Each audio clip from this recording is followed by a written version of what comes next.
And a year and a half after tearing his Achilles, signing with a new team, and a long road of rehab, Kevin Durant finally suited up with the Brooklyn Nets to open training camp yesterday. KD, how you feeling? Are you physically going 100%? Oh yeah, every drill that I've done, I've been going as hard as I could. I don't mean 100%. I mean, what it was. I mean, I've been in the league for 14 years. Even if I didn't have an Achilles, I probably wouldn't be 100%. It's the wear and tear over time, I guess. But I feel solid in the game. And coach want to pull me out early, unexpectedly. Of course, I'll try to push back. But I know they have my best interest. But like I said, we're just gonna take it a day at a time. Max, you think that Kevin Durant should be able to take the Nets to the finals? Should he be expected to do so? No, you can't expect him to do it. I think that would be expecting a guy to make one of the most miraculous comebacks from an Achilles of all time. And I don't just think you should expect that. And it's not that I'm anti-Durant. I love KD. I love watching him play. And I love his attitude. I love the fact that we've seen him go from what seemed to me from afar to be an insecure kid, and most kids are insecure, right, to a confident adult,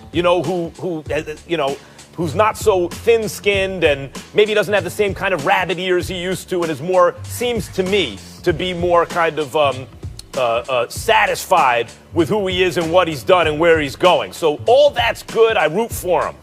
But Stephen A., if I just expect him to get to the finals coming off an Achilles, even with Kyrie, because Kyrie has also been a chemistry destroyer, as great a player as he is, Dinwiddie and LeVert and these guys, that's kind of like downing them if they get to the conference finals. And I think that's as much as you can expect. In other words, I'm not going to call this season a failure. First year back from a catastrophic injury, first year head coach, guys who've never really played together, if they get to the conference finals. Like the Bucks have been playing together for a long time, and they added Drew Holiday, which is exactly what they needed. You have teams in the conference like Miami, like Philadelphia, who have more continuity and aren't coming off catastrophic injury to their best player. Just like with the Lakers, had they not won the whole thing, had they just gotten to the Western Conference Finals, I wouldn't have said this is a failure, because I would have picked them probably to win this year. To me, next year is the Nets' year. If they do it this year, that's ahead of schedule. I'm not expecting them to win the chip this year, but I expect them, if Kevin Durant is at least 80%, because I think he's that lethal, he's that phenomenal. I think better than 80%, they should be able to go to the finals. But it's not just because of Kevin Durant. Kevin Durant is sensational. We know what he brings to the table, and I don't think that he needs to be extremely athletic and 100% himself to do the 6'11" with a 7'6" wingspan and can pull up from 30. I think he'll be fine. He's going to easily average 25 a game if that's what he wants to do. Kyrie Irving had a shoulder injury, didn't have a leg injury. I expect him to be nothing short but spectacular. He's a showstopper. We know what he brings to the table. But here's the interesting element, and this is why I think that people don't need to sleep on the Nets in terms of getting to the finals. I think they need to make the move for James Harden to win it all, but I don't think they need to make that move to get to the finals, because I don't view the Eastern Conference the way that I view the West. When I look at the Eastern Conference, I'm thinking about a 26-year-old Spencer Dinwiddie that averaged 20 a game.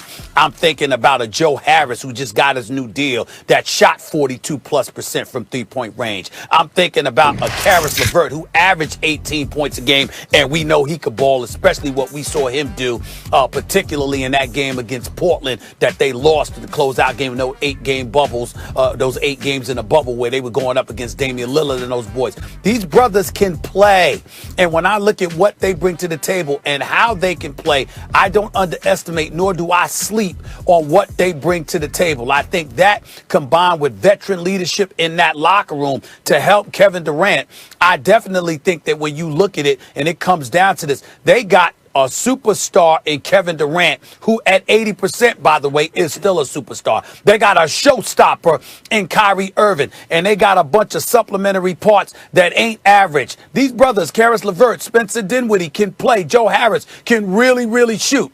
Jared Allen's only 21 years of age, averaged 11 and 9. I'm looking at them and I'm saying, yo, man, I can't sleep on these brothers. The fact of the matter is, when I look at the Eastern Conference, the question is, who do you have that can really neutralize or nullify what Kevin Durant can bring to the table? It still ain't the Greek Freak come playoff time, because he don't have that kind of perimeter game to be that formidable. He'll get numbers, but when you really, really need guys to do some things, I don't think he's that guy. And as much as I love Drew Holiday, and as an elite of a defender as he is, and as great of a two-way player as he is, I think the Nets have enough weapons where that wouldn't be enough. If Kevin Durant is plus 80%, I believe the Brooklyn Nets should be in the finals.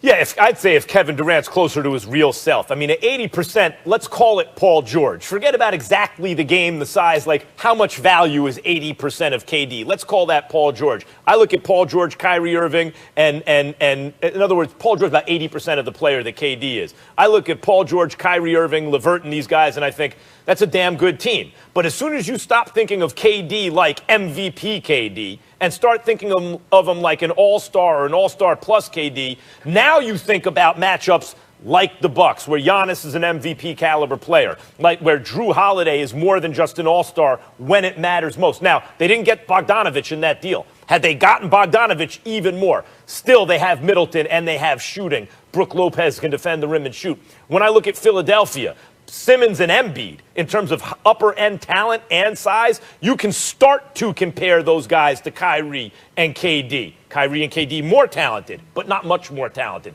Those are two potential MVP caliber talents, and Daryl Morey has brought in real shooting. Not D and 3 guys instead of 3 and D like Josh Richardson, but Seth Curry and real 3 and D guy like Danny Green, not to mention Dwight Howard, who's very efficient in the paint and really good defensively, right? So I start to look at these other teams who have more continuity among their best players, not to mention Miami, Stephen A., where you say, no, they don't have the upper-end talent to match the Nets, but they have continuity, they have coaching, they have the organization, they have Jimmy Buckets, right? They have Tyler Hero, who we saw. Damn, that dude is super young, and he is a baller.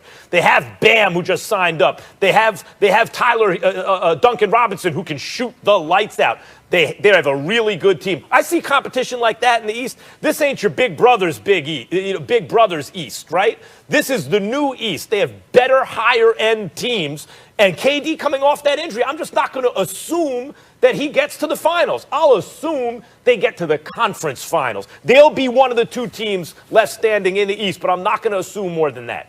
Well, listen, I guess you're right about that, because we shouldn't assume it. To me, it's an expectation only because I recognize how significant all of this is for KD. You know, you left Golden State. You went to Brooklyn. You know what? You wanted your own team. You wanted to guide your own team to the title. So it's not only the legacy you left behind with Steph and Clay and those boys in Golden State. It's also the fact that LeBron James just won his 4th chip.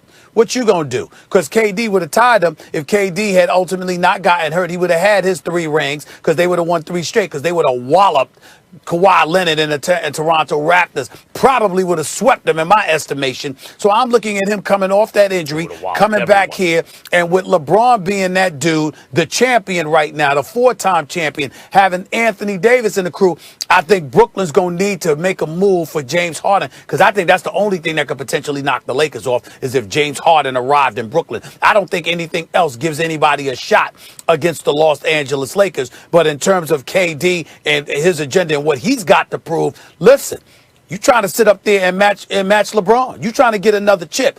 To KD, bring a chip to Brooklyn? To Brooklyn, New York? A champion in Brooklyn, as you said? It's over. Because of KD? Man, please. KD does that. This is what it is. This is what it is. Highly motivated. If KD brings a chip to Brooklyn, Stephen A., if KD brings a chip to Brooklyn at any point during this contract, he is going to join in every conversation the uppermost echelon of all-time greats. If he does that, he's going to be the biggest star in the world. No question. No question. Well, we're going to just have to see what happens. According to Caesars right now, the